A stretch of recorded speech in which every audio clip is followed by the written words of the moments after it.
that are filed, in large part, that is the language that I intend to push forward through committee. There may be some small tweaks and amendments, but nothing of large substance that would change. Again, there may be some small changes, but the bills are pretty much what they've been filed as. Now, I can't speak for everyone who has filed bills, but that's at least my intention, is to try to make sure that those bills stay, in large part, intact. But that's up to the committee. Representative Hardaway. All right, knowing you to be a man of integrity, I'm going to assume that if your bills change, that you will support a motion to suspend the rules so that amendments could be heard on your bills on the floor if they're filed less than 24 hours. Leader Lambert. I can assure you this: I will follow these rules and make sure that any amendment that I might file on those bills would definitely be done within the ample amount of time of 24 hours prior to session. Representative Hardaway. Thank you, Speaker, and thank you, Leader. I'm not feeling real confident that we're going to have a fair process here. I'll ask if you would rethink that, and I'll certainly be asking you about it again. Thank you. Thank you, Speaker. Representative Mitchell. Thank you, Mr. Speaker. So, yeah, you're right. You know, these are not only weighty issues we're going to be examining, they're going to be expensive ones. So he's worried about 24 hours. I'm kind of worried about 2 hours. So from what you said earlier, so if it comes out of calendar and rules and it comes to the floor and calendar and rules ends, you've got to at least give 2 hours notice to do an amendment. So I couldn't file an amendment if there's not 2 hours between calendars and rules and the floor. Leader Lambert. It's, again, the amendment filing deadline for the floor is 24 hours. The amendment filing deadline for committee, which calendar and rules does not, I mean, ordinarily I don't think they can even accept amendments. If I understand what you're trying to say, I think the analysis or analogy may be better if you were to say if the Education Committee ended and say the Government Operation Committee were to be next, my recommendation would be to file the amendments 2 hours prior to the Education Committee. Does that answer your question? I'm sorry, go ahead. Representative Mitchell. Well, no, because you know the bill's changing. You know, a lot of our colleagues are being incentivized on an hourly basis, as we know. You know, they're marching up to the first floor, you know, one after another to get incentivized. Representative Mitchell, we're on the rules. You're going off the rules. You need to keep it on the rules. You're going down a road to insinuate the members are doing something they're not doing. So you need to keep it on the rules. Representative Mitchell. I didn't know incentivize was a bad word. We're on the rules. If you can show me that word in the rules, we'll keep on it, but it's not in the rules. So in essence, you know, there's going to be no floor amendments discussed in this scenario. Leader Lambert. So again, I can't be clearer on this. The language in the rules say 24 hours before we come onto the floor, you can file any amendment that you'd like. So I don't know why you would assume there would be no amendments other than the fact that you may have already evaluated these bills as I have and decided you'll be voting in favor. If so, I appreciate your support. Representative Mitchell. And one last thing, is there anything in the rules about how long the board can be kept open? Leader Lambert. It is kept open until the speaker closes the board and takes a vote. Representative Mitchell. So 45 minutes possibly? Could it be 45 minutes again? Leader Lambert. It is held open until the speaker closes the board and takes a vote. Representative Mitchell. Do people have to stay on the floor or can they go out on the balcony? Representative Mitchell, we're on the rules package. Last warning. You're going down the road again. You're making a political point, completely understand, but you're not on the rules package. So if you have a question about rules, we'll continue. If you don't, then we can go to the next person. Representative Mitchell. But is there anything about trials in April? Yeah, all right, we're moving. Representative Parkinson, you're recognized.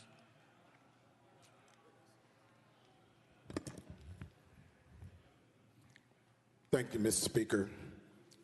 I come in peace. Leader, if you can, I know there's a 24-hour window, or you have to have an amendment that will, for the House floor, 24 hours ahead of time, correct? Leader Lamberth. Yes, that is correct. Representative Parkinson. Thank you, Mr. Speaker.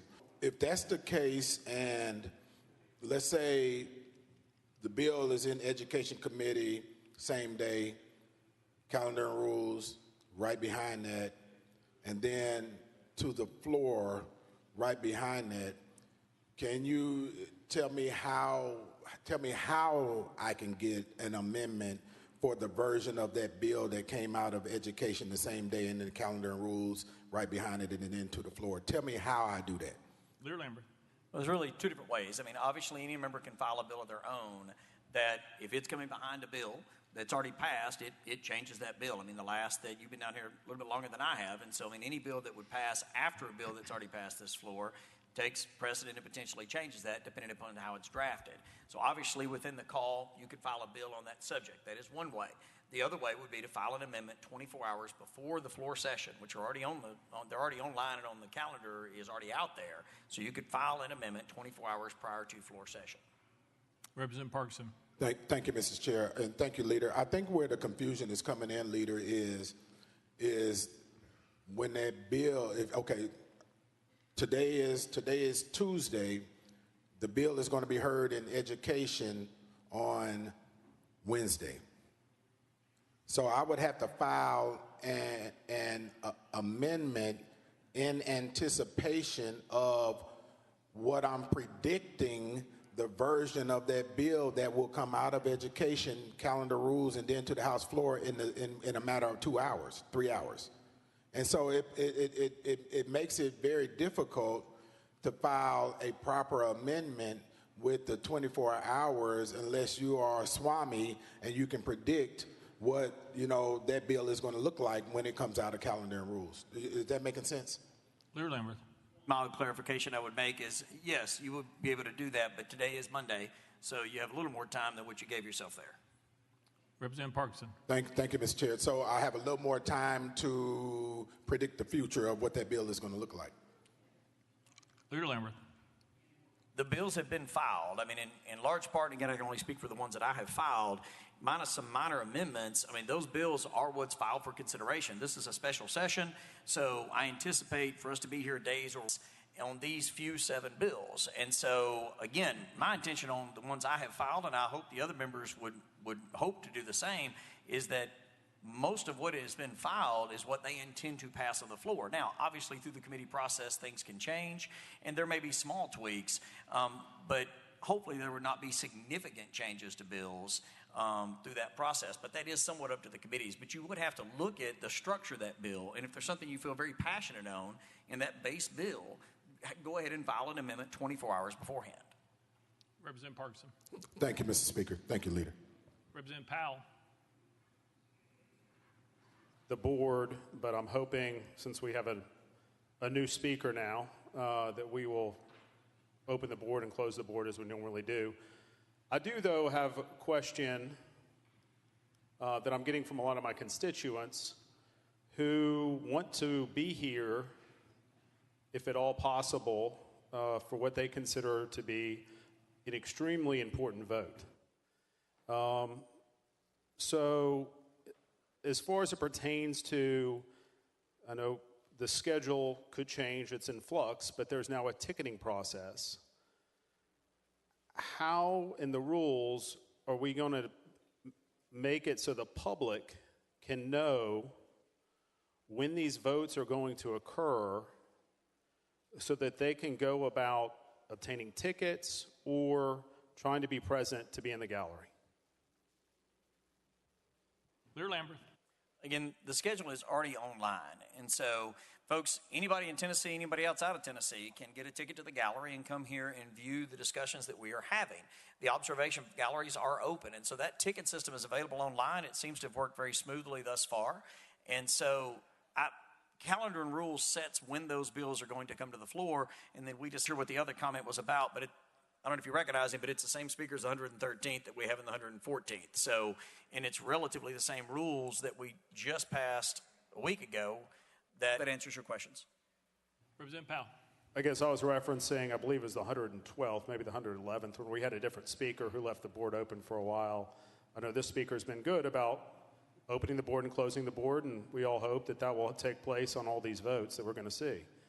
My other question then, and I guess I still, though, back to that, have a little bit of uncertainty because at 8 p.m. on Wednesday, but it's still tentative. The public wants to be here for these important votes. So how do we know for certain how much advance notice in these rules do we have to give the public certainty that they can be present if there is a vote on vouchers?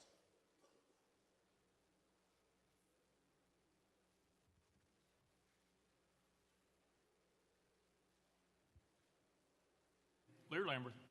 So, and I know the ticket system is new, but those tickets are for that day. And so if we were to leave and come back or here at a different time, I mean, that ticket is for that day. And so it will be announced on the floor and we will all vote on the recess motion. And so anybody would know that ahead of time because it is live streamed just like our debate is right now. And it will be on the website on when that new time is. So as long as somebody has a ticket for that day, they have a ticket for that day. Representative Powell. So I guess the answer is there is no certainty that there will be a vote at 8 p.m. on Wednesday. And I guess you keep going back to the calendar and rules. My concern is that a lot of the language in the calendar and rules that we typically see has been deleted. So it is a different process. My last question, I guess, is for this, I'm going to call it timeout or penalty box room or whatever it is. If a member is sent to the penalty box, can they not then, if they are sent there, they will not have a chance to return to the floor to ask questions. Is that correct? Lear Lambert. I'm not sure. I'm going to try to answer your question because you're using language that is not in the rules. But after multiple transgressions of the rules, there is an opportunity for a member who has refused to abide by the rules of this body, and I mean multiple transgressions ordinarily on multiple days, that they would be allowed to remote vote. So they would then have the opportunity to still vote for their constituents who elected them, even though they can't follow the rules of this body. And so the rules of the 114th, that process does carry over into the special session and is in the rules for the special session. Nothing has changed in that process. Representative Powell. So the fact that we are in an extraordinary session, not a regular session, if the member of the public is removed from the gallery, then are they able to return weak gavel back into regular session, or are they also prevented from returning, not have the opportunity to return during a general session? Again, this is very important to the people of Tennessee, specifically my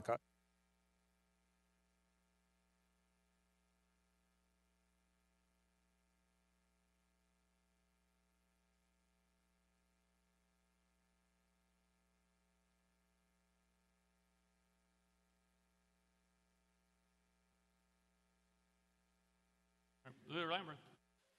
Yes. So what you ask about is if a member in the observation gallery decides to violate the rules of their attendance here and violates it multiple times or in such a way are prohibited from returning, that's for the entire 114th General Assembly. So what we would ask of our guest is that you follow the rules of this body, observe your government at work, and not violate those rules. Similar to other states and the federal government, if folks do violate those rules, then they will not be allowed to return for the entire 2 years of the 114th General Assembly. Now, that only becomes a problem if, like for instance, last year, as I was seated up here in the front and Chairman Hicks was right behind me, an individual threw gum directly at him. It landed at his desk right behind me, and I saw it land there. Look, if you're going to do that kind of stuff, you're probably not going to be able to return. So, but that's pretty egregious behavior. I mean, it's a big old wad of chewing gum that somebody threw at him. So, again, if you violate the rules in that type of way or multiple different times, you would not be able to return to get a ticket for the remainder of the 2-year 114th General Assembly. Leader Camper. Thank you, Mr. Speaker. Mr. Speaker, I'm looking at these rules and the tentative schedule that's been put out. First, I'd like for the clerk to opine if you would accept rules if you accept amendments only after a bill comes out of full committee. So you have right now committees meeting tomorrow at 1 o'clock, which will probably be subcommittees. The clerk has said that's a parliamentary question, so you're going to need to approach. Sorry. Yeah. Come on up.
Mr. Clerk.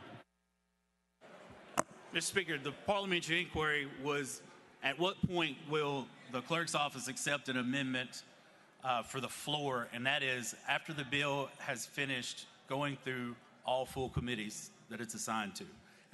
If a bill goes to, for example, goes from transportation to finance, then we can accept those amendments after finance. Leader, you want to answer that? Because that'd be a question. I mean, that would be another parliamentary question, but I think you can answer that. Sorry, I can answer that on the rules. Again, it's when it comes out of, just as the clerk just said, when it comes out of the last substantive committee, calendar rules does not count toward that. So if it comes out of, say, transportation and it doesn't go to finance, then it's whenever it comes out of transportation. If it still had to go to finance, then you'd have to file it right after it comes out of finance. Leader Camper. And Mr. Sponsor, if it's less than 24 hours, it would be considered an untimely filed amendment? Leader Lambert. That is correct. So as long as it comes out of that committee more than 24 hours before the floor, then that's a timely filed amendment. If it were to be after that fact, it would be untimely. Leader Camper. Thank you. Thank you, Mr. Sponsor. Mr. Sponsor, in the appropriations bill that's been filed, I don't see any funded in there for the immigration bill. And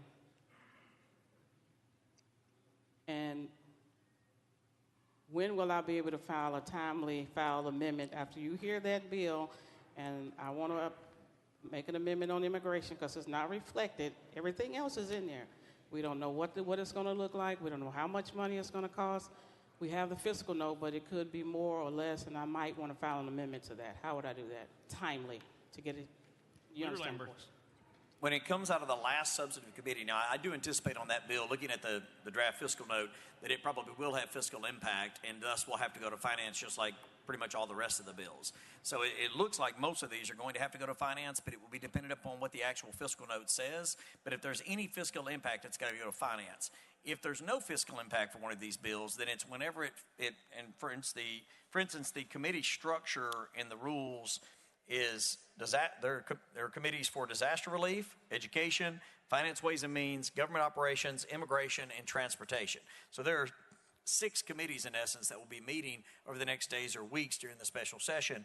If something did not have a fiscal note, then when it comes out of one of those substantive committees is when you would need to file that amendment.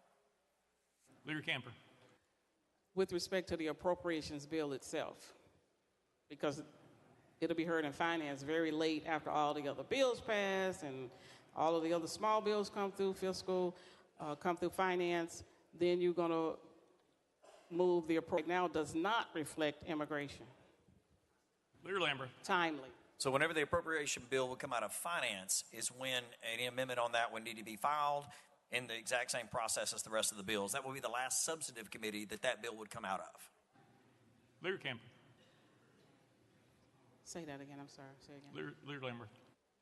That's all right. I just Give me a assumed look. Chairman Clemens was answering that question. Leader Lambert.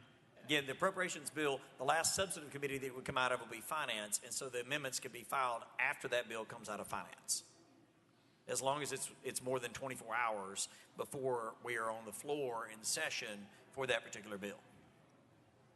Leader Camper. Thank you, Mr. Speaker. I do want to go back to, and sorry I was late. We were stuck in the 2-hour window there. Now, we don't know where some of these bills may be filed at this point. So how are we going to get these amendments, consideration, second consideration, and then they'll be appointed to a committee? Leader Lambert. So the bills that pass first consideration today will pass second consideration in the morning, and immediately, again, there's only 7. So they will immediately then assign to one of these committees. I mean, there's 6 committees, one of them's finance, and so it's almost one bill per committee. I mean, it looks like, maybe 2 of these may wind up. But again, as soon as they pass second consideration tomorrow, and as soon as we conclude our business on the floor, they would almost immediately be assigned to committees. All right. Seeing no further questions, we're voting. All those in favor of adopting the report on the Ad Hoc Committee on Rules as the permanent rules of the order of the first extraordinary session of the 114th General Assembly, vote aye when the bell rings. Those opposed, vote no. Has every member voted? Does any member wish to change their vote?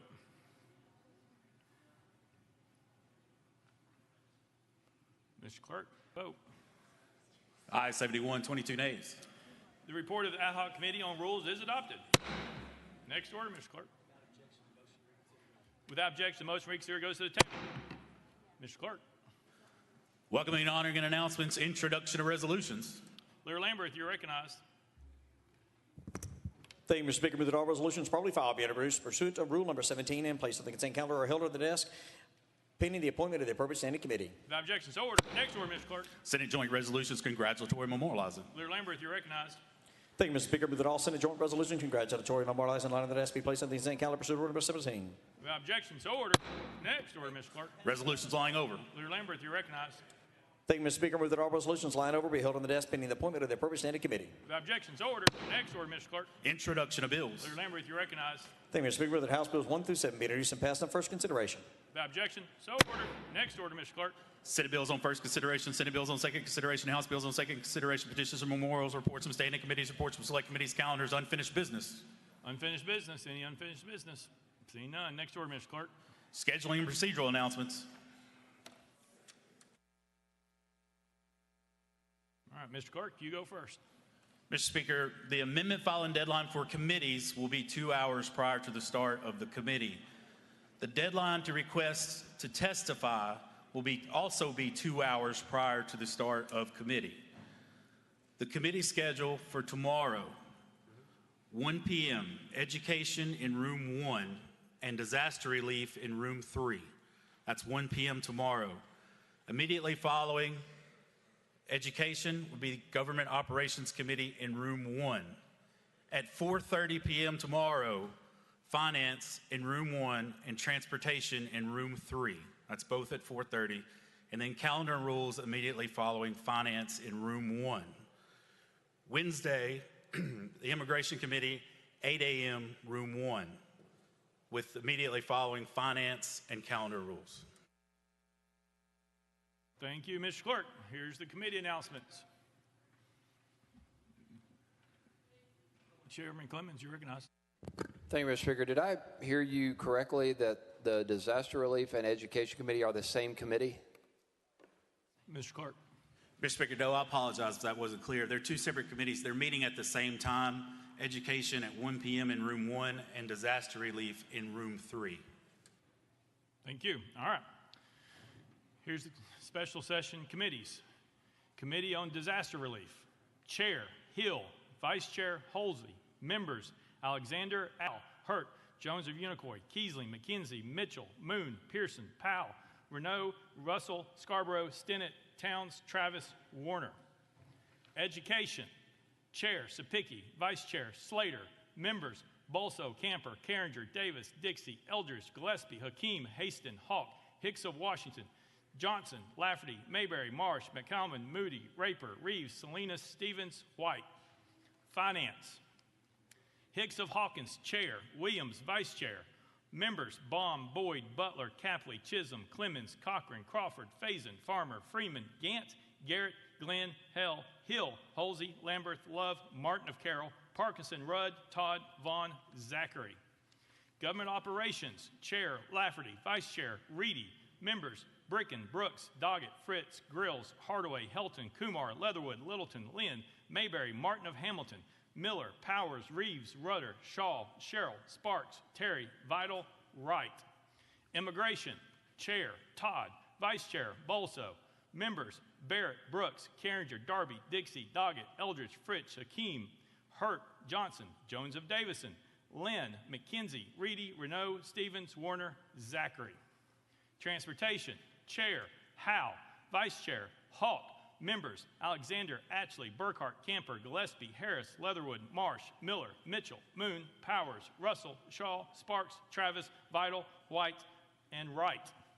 Calendar and rules. Chair, Moody. Vice Chair, Martin of Hamilton.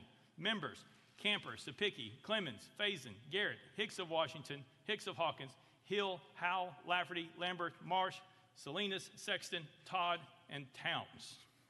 Next order, Mr. Clerk. Roll call. Roll call.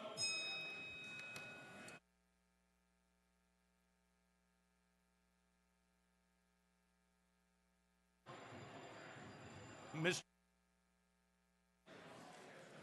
Clerk, please take the roll. Mr. Speaker, 89 members present.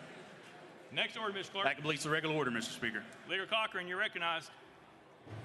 Thank you, Mr. Speaker. I move that the House stand in recess until 9 a.m. on Tuesday, January 28th, 2025. Without objection, the House stands recessed till 9 a.m. on Tuesday, January 28, 2025.